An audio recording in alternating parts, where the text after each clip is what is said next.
Bismillahirrahmanirrahim. Assalamualaikum warahmatullahi wabarakatuh. Selamat malam dan salam sejahtera bagi kita semuanya. Bapak Ibu, sebelum kita mulai pembelajaran ini yaitu IHT, ya ada baiknya marilah kita sama-sama berdoa menurut agama dan keyakinan kita masing-masing. Berdoa dimulai. Berdoa selesai. Bapak Ibu yang saya banggakan, pada sesi kali ini saya akan memaparkan tentang kurikulum operasional sekolah.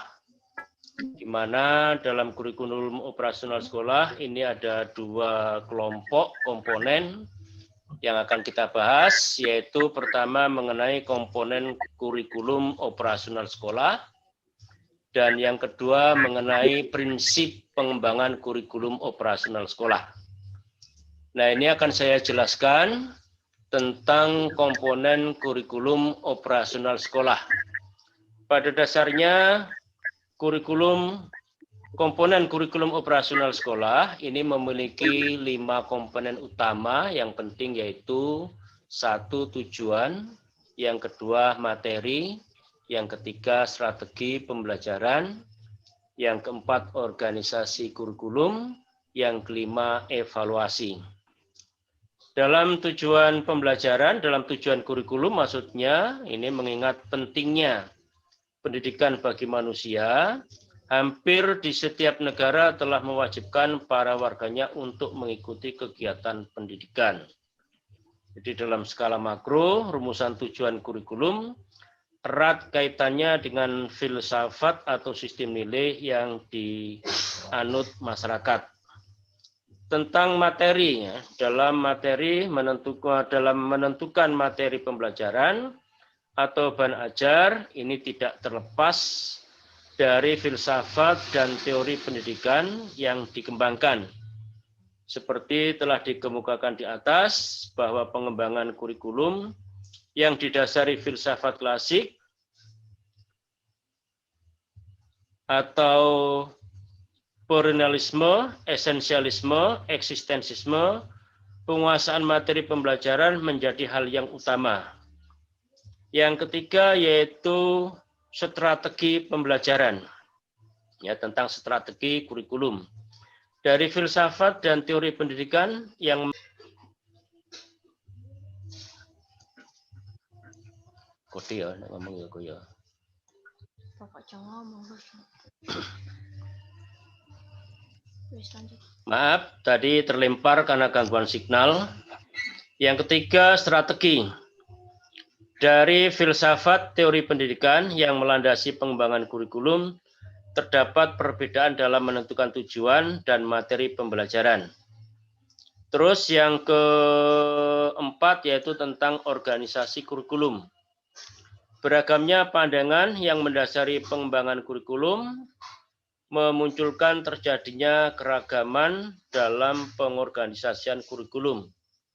Ini setidaknya terdapat 6 ragam pengorganisasian kurikulum, yaitu mata pelajaran terpisah,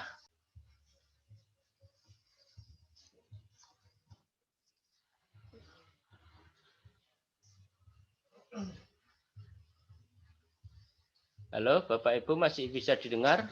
Karena terlempar lagi tadi gara-gara signal. Masih, Pak, masih. Oke, terima kasih. Jadi, setidaknya terdapat 6 ragam pengorganisasian kurikulum, yaitu mata pelajaran yang terpisah, bidang studi, program yang berpusat pada anak, dan inti permasalahan, inti masalah. Yang kelima yaitu evaluasi. Ini merupakan salah satu komponen kurikulum atau untuk memeriksa tingkat ketercapaian tujuan-tujuan pendidikan yang ingin diwujudkan melalui kurikulum yang bersangkutan. Nah, evaluasi kurikulum memegang peranan penting baik untuk penentuan kebijakan pendidikan pada umumnya maupun untuk pengambilan keputusan dalam kurikulum itu sendiri. Kemudian Bapak Ibu sekalian, ini akan kita sampaikan mengenai prinsip-prinsip pengembangan kurikulum operasional sekolah.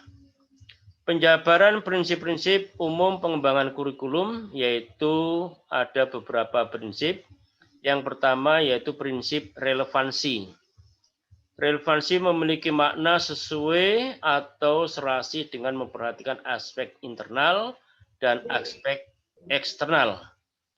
Secara internal, kurikulum memiliki relevansi antara komponen kurikulum, tujuan, materi, strategi, organisasi, dan evaluasi. Yang kedua yaitu prinsip fleksibilitas, yaitu fleksibel pengembangan kurikulum berupaya agar hasilnya fleksibel. Yang ketiga yaitu prinsip kontinuitas, yakni adanya kesinambungan dalam kurikulum, baik secara vertikal maupun horizontal. Maknanya adalah berhubungan. Masih bisa didengar Bapak Ibu? Ini tadi terimpar lagi, sinyalnya lemah sekali.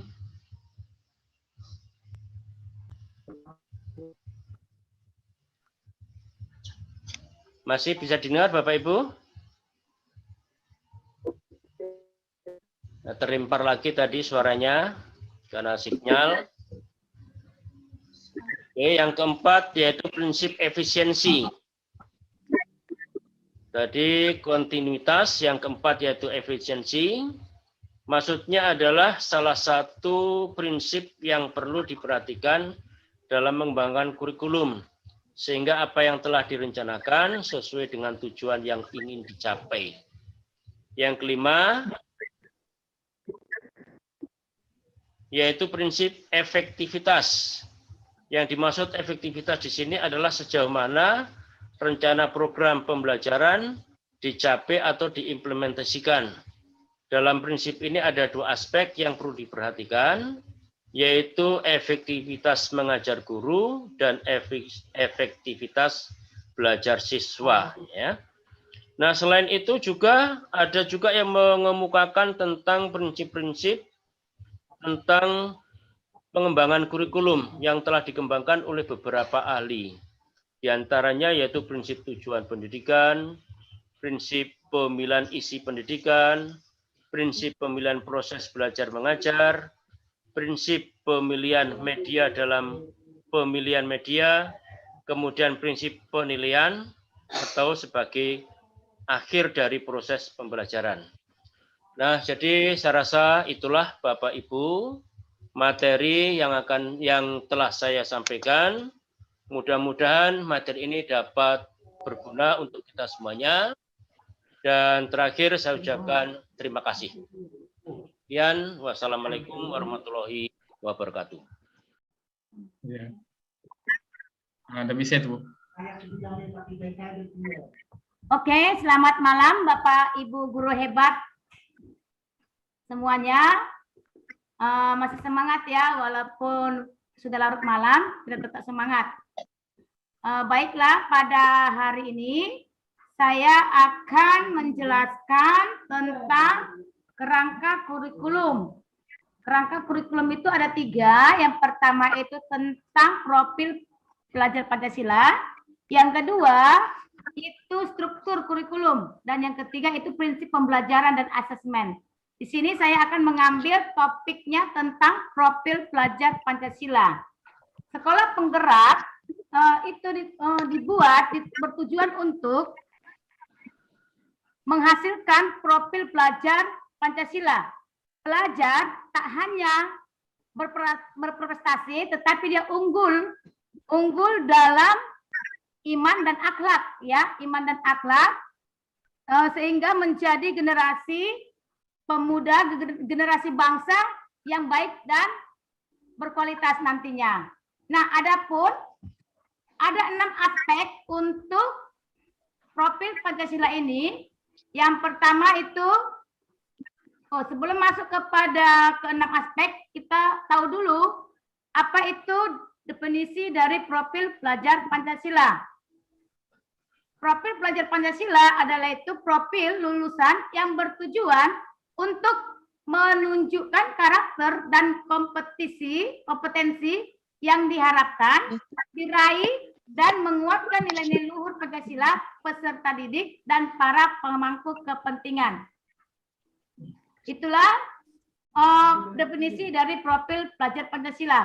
Ada 6 aspek dalam profil pelajar Pancasila. Yang pertama itu beriman, bertakwa kepada Tuhan Yang Maha Esa, dan memiliki akhlak mulia, ya, memiliki akhlak mulia. Yang kedua yaitu, jadi di sini untuk yang pertama, siswa diharapkan setelah dia lulus ataupun menyelesaikan studinya di jenjang satuan pendidikan, diharapkan nantinya dia mempunyai iman dan takwa yang tinggi kepada Tuhan, ya. Itu diharapkan setelah dia nanti lulus ataupun menyelesaikan studinya. Yang kedua yaitu berkebinekaan global, ya, berkebinekaan global artinya dia mengenal dan menghargai budaya yang ada, ya, dia mengenal dan menghargai budaya yang ada. Betul, seterusnya yang ketiga yaitu bergotong royong.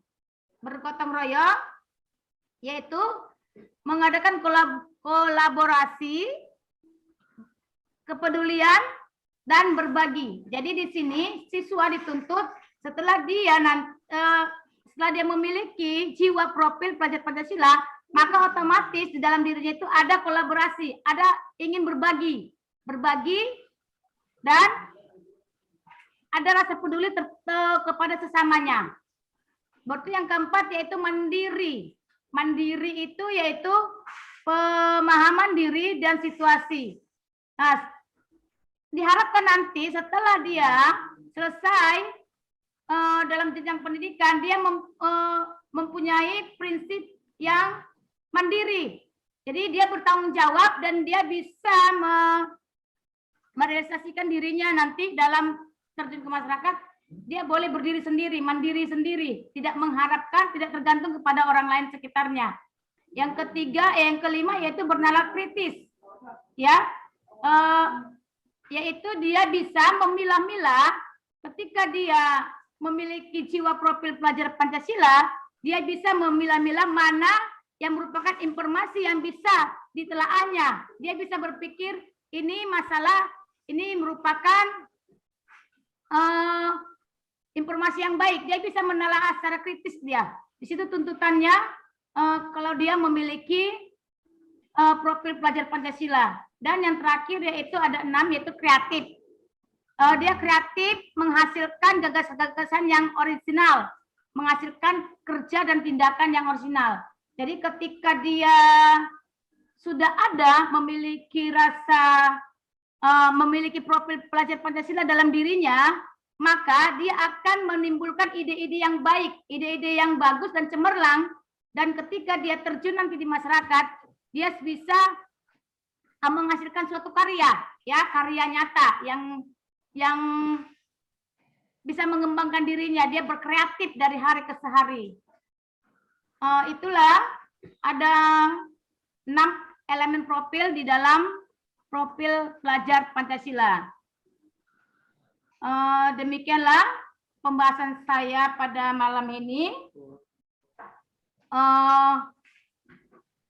Lebih kurangnya saya mohon maaf, dan saya akan menyimpulkan bahwa ada 6 itu aspek dari profil Pancasila. Yang pertama tadi yaitu beriman, bertakwa kepada Tuhan Yang Maha Esa, dan mempunyai akhlak mulia. Yang kedua yaitu bergotong royong. Yang ketiga yaitu berkebinekaan global. Keempat itu mandiri.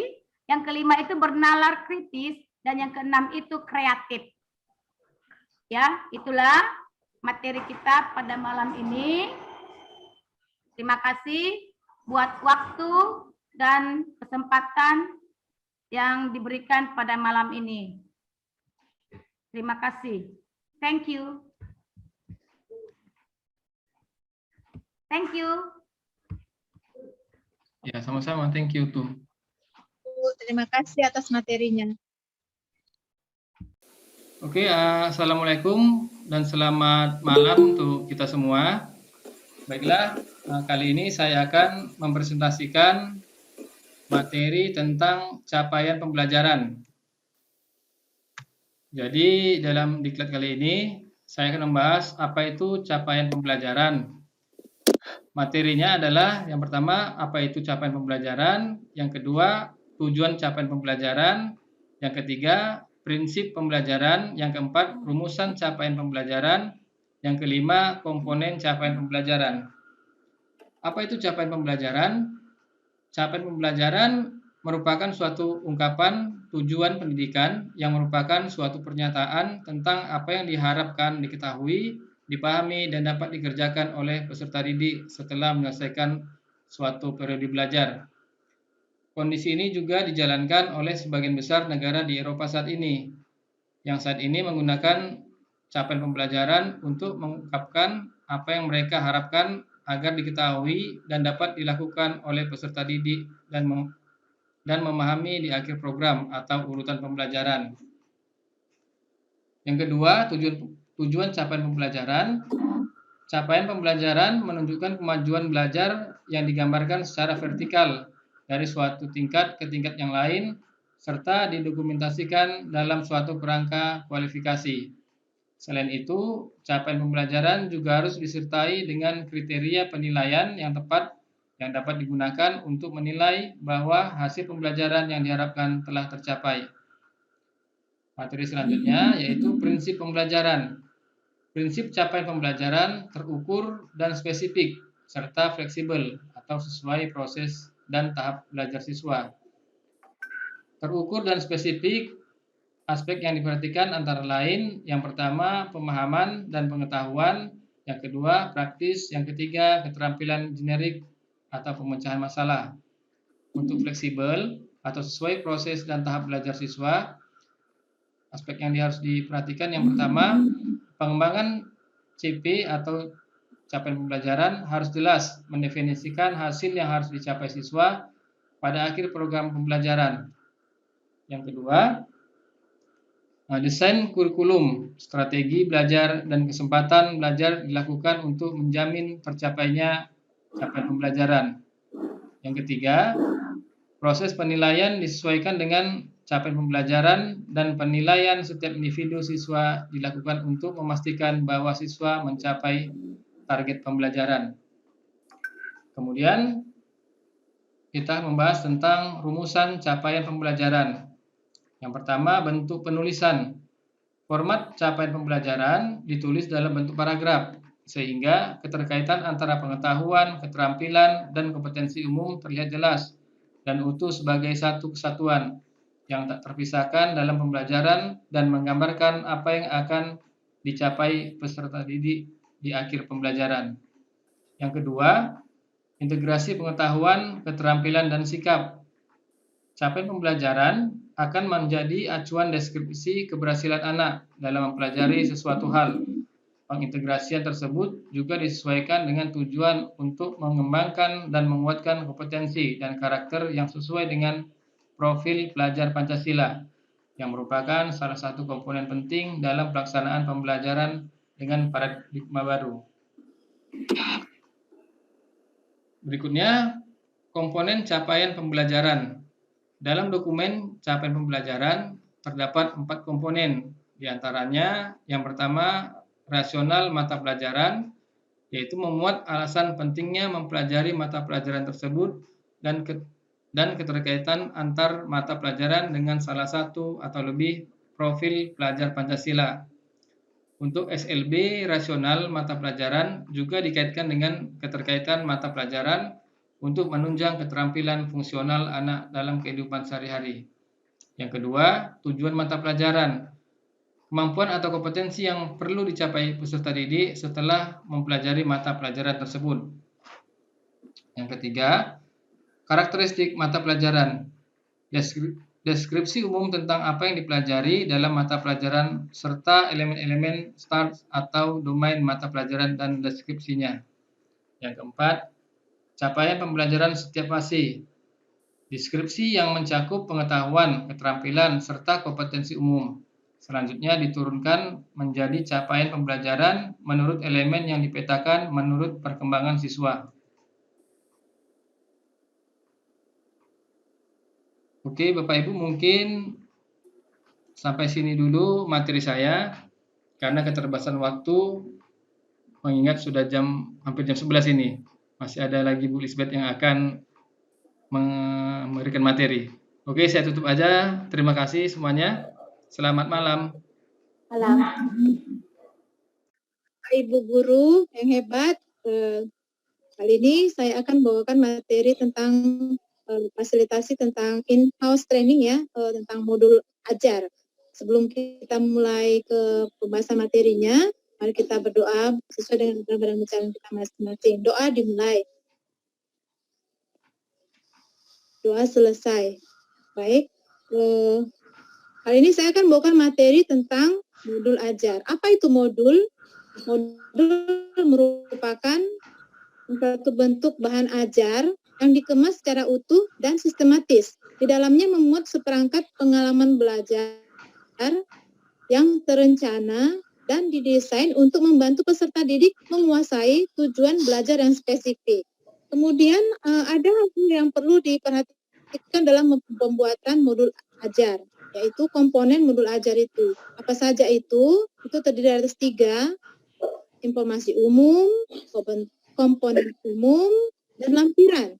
Nah, komponen modul ajar ini itu merupakan bahan untuk guru dalam satuan pendidikan dalam pembuatan modul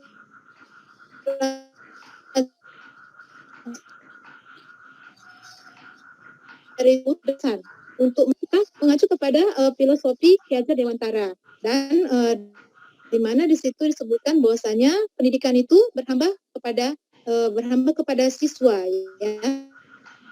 Nah, komponen modul ajar itu sendiri, informasi umumnya itu mencakup identitas sekolah, kompetensi awal, profil pelajar Pancasila, jadi tercantum di situ profil pelajar Pancasilanya.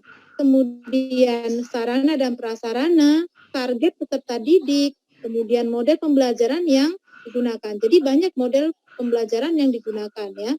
Kemudian untuk komponen inti sendiri itu terdiri atas tujuan pembelajaran, kemudian pemahaman pembelajaran pemahaman bermakna, kemudian pertanyaan pemantik itu merupakan pertanyaan-pertanyaan yang mengacu untuk membuat siswa itu tertarik untuk mengikuti materi pelajaran tersebut. Kemudian persiapan pembelajaran, kegiatan pembelajaran, assessment. Assessment ini itu nanti akan terbagi atas 3, itu diagnostik, kemudian assessment sumatif maupun formatif. Ya, kemudian pengayaan dan remedial, dan yang terakhir refleksi peserta didik dan guru. Jadi setiap kegiatan itu harus direfleksi sejauh mana siswa itu memahami materi yang sudah disampaikan oleh guru, dan itu merupakan acuan untuk pembelajaran berikutnya. Kemudian dari komponen modul ajar itu sendiri ada ikut sertakan itu lampiran-lampiran. Itu berupa lembar kerja siswa, kemudian bahan belajar yang lain, bahan peserta didik belajar yang lain ya. Kemudian ada di situ daftar pustaka, apa-apa saja yang mendukung pembelajaran atau pendidikan itu dilakukan. Kemudian di dalam menyusun modul ajar itu ada prinsip-prinsip penyusunan modul ajar yang harus diperhatikan, yaitu melalui pendekatan perkembangan ini ada yang diperhitungkan, yaitu 1 karakteristik kompetensi dan minat peserta didik di setiap fase. Kemudian perbedaan tingkat pemahaman dan variasi jarak gap antar tingkat kompetensi yang bisa terjadi di setiap fase. Jadi untuk fase itu artinya untuk tingkat SMA sendiri itu ada terdiri dari 2 fase, yaitu fase E itu untuk di kelas 10. Kemudian Assalamualaikum warahmatullahi wabarakatuh. Selamat malam dan salam sejahtera.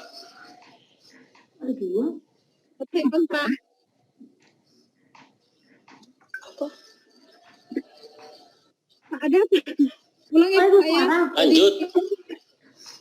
Ya, prinsip penyusunan modul ajar tadi itu dalam membuatnya itu memperhitungkan ada pendekatan yang dilakukan, yaitu pertama karakteristik, kompetensi dan minat peserta didik di setiap fase. Jadi untuk fase di SMA itu, tingkat SMA itu sendiri adalah di fase E yaitulah di kelas 10 dan di fase F, itu tingkat kelas 11 dan kelas 12. Kemudian perbedaan tingkat pemahaman dan variasi jarak atau gap antar tingkat kompetensi yang bisa terjadi di setiap fase.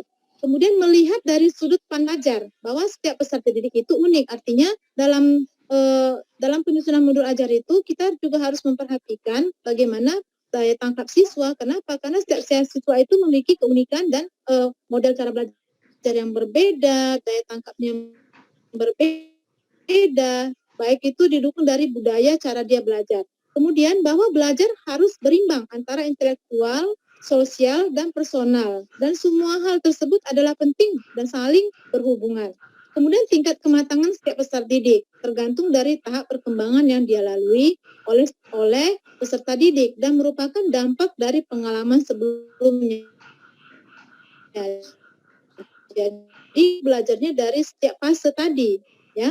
Kemudian kriteria yang harus dimiliki modul ajar tersebut. Yang pertama itu adalah esensial, di mana esensial itu merupakan pemahaman konsep dari setiap mata pelajaran melalui pengalaman belajar dan lintas disiplin. Artinya berhubungan dia dengan mata pelajaran yang lain. Kemudian kriteria yang kedua, menarik, bermakna, dan menantang.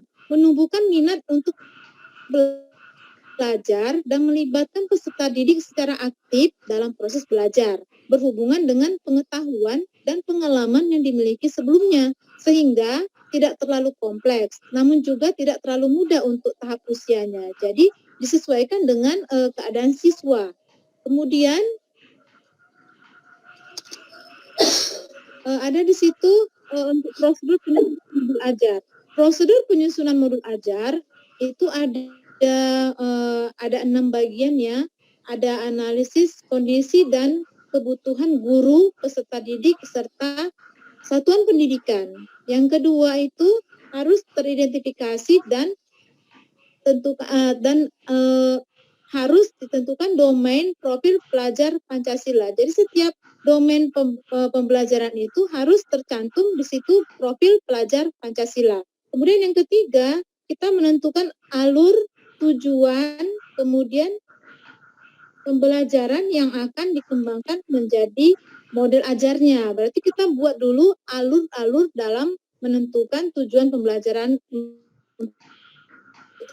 terjadilah suatu model ajar. Kemudian yang keempat, penyusunan model ajar itu harus memperhatikan susunan model ajar berdasarkan komponen yang tersedia. Yang kelima, pelaksanaan pembelajaran. Yang keenam, kemudian evaluasi dan tindak lanjut. Jadi setiap kegiatan itu, setiap pembelajaran itu berlangsung harus ada tindak lanjut ya daripada evaluasi sebelumnya. Nah, sekarang nih karena saya sudah jelaskan tentang apa-apa saja dari modul ajar itu tadi, ada pertanyaan ini untuk kita semua. Kira-kira ya bisa ya kita sebutkan minimal 5 komponen yang terdapat pada modul ajar. Saya minta peran serta dari Bapak Ibu, kira-kira apa aja yang minimal komponen yang terdapat pada modul ajar? Tadi saya sudah terangkan di apa sebelumnya, misalnya komponen modul ajar itu harus ada ya. Nah, kira-kira dari apa yang saya terangkan tadi, kita bisa sebutkan apa saja ya komponen dalam modul ajar tadi. Tadi ada saya tidak sebutkan ya. Apa ya kira-kira komponennya?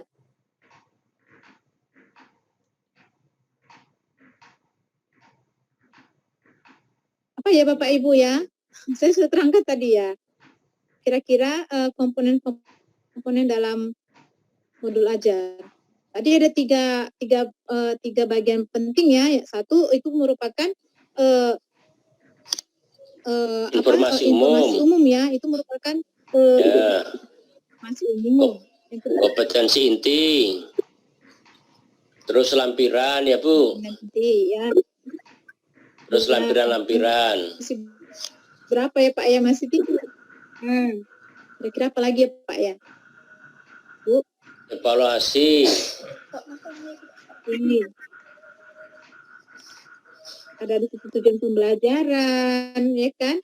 Ada di situ kompetensi awal. Ada yang paling penting di situ adalah mengacu kepada profil pelajar Pancasila. Jadi untuk kurikulum ini untuk sebagai sekolah penggerak, jadi kita mengacu kepada filosofi daripada Bapak Ki Hajar Dewantara, nanti yang tujuannya kepada profil pelajar Pancasila. Terima kasih. Saya pikir itu saja yang bisa saya sampaikan tentang modul ajar. Saya mengucapkan terima kasih untuk perhatiannya. Terima kasih. Ya. Selamat malam. Ya, Malam dini hari kepada bapak-bapak dan ibu-ibu. Terima kasih atas kehadirannya pada presentasi saya pada saat ini. Waktu sudah dini hari. Seharusnya kita ini sudah lelap tidur. Salam sehat, salam semangat, tetap semangat. Pada saat ini kita membahas tentang asesmen diagnostik ya bapak-bapak dan ibu-ibu.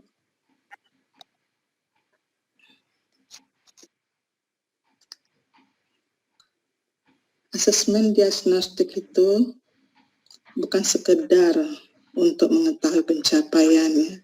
Asesmen itu bukan sekedar untuk mengetahui pencapaian hasil belajar peserta didik. Selama ini seringkali asesmen cenderung dilakukan hanya untuk mengukur hasil belajar peserta. Sehingga asesmen diposisikan seolah-olah sebagai kegiatan yang terpisah dari proses pembelajaran. Padahal asesmen itu merupakan bagian integral dari keseluruhan proses pembelajaran, sehingga kegiatan asesmen dilakukan pengajar sepanjang rentang waktu berlangsungnya proses pembelajaran. Asesmen itu dilakukan untuk apa? Asesmen itu penting kita lakukan untuk mengetahui tingkat pencapaian pembelajaran selama dan setelah proses pembelajaran berlangsung, memberikan umpan balik bagi peserta didik agar mengetahui kekuatan dan kelemahannya dalam proses pencapaian pembelajaran, memantau kemajuan dan mendiagnosis kesulitan belajar yang dialami peserta didik, sehingga kita dapat melakukan pengayaan dan remedial. Umpan balik bagi kita sebagai guru dalam memperbaiki metode, pendekatan, kegiatan, dan sumber belajar yang kita gunakan. Adapun eksplorasi konsep untuk prinsip asesmen. Ya, prinsip asesmen itu kita buat mengeksplorasi konsepnya. Apa-apa aja prinsip asesmen itu memiliki variasi bentuk. Jadi asesmen itu harus bentuknya bervariasi. Maksudnya bentuk tugasnya bervariasi, instrumen dan tekniknya bagian terpadu dari proses pembelajaran. Asesmen itu dirancang sesuai dengan tujuan. Asesmen sederhana dan informatif, adil, valid, dan reliable.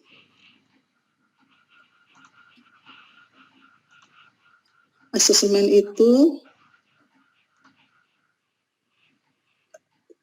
terbagi atas dua, ada asesmen kognitif dan asesmen diagnostik yang non-kognitif.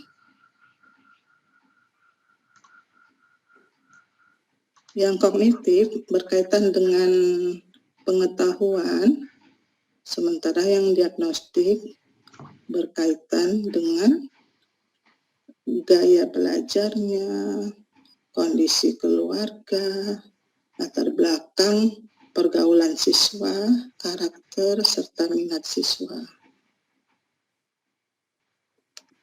Udah Bu, belum?